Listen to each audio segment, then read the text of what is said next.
Assalomu alaykum. Bugun 1-oktyabr, xudo xolasa 1-oktyabrdan velosipedlar, mototsikllarga prava so'rab boshlayaptilar.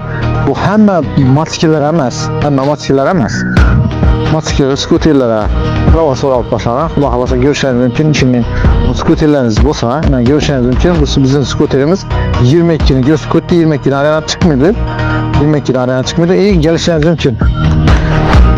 Hem yerimizde 240 voltdan ko'tdi, 240 voltdan 240 volt. Bundan baland olsa, demak prava so'raydi ekanlar. Bundan baland olsa prava so'raydi ekanlar. Agar undan past olsa prava so'ralmaydi, lekin majburiy kaska и jilet. Обязательно kaska bilan jilet kiyishingizni tavsiya etaman. Yo'l qoidasi, umr qoidasi, o'zingizga ehtiyot qiling. O'zingizga asraysizlar. Shunday motosikletlar, skuterlar bo'lsa, bu prava so'ralmaydi. Undan kattaroq, skorosi 25 dan balandroq bo'lsa, 250, 250 dan undan ham ziyod bo'lsa, shunga prava so'raladi. Bir like ni qizartirib, podpiska bosib qo'yasizlar.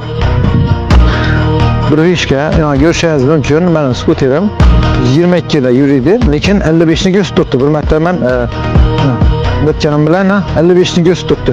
Lekin bu 22 dan ham o'tmaydi, 55 ni ko'rsatib turibdi. Bu degani prava so'ralmaydi baribir.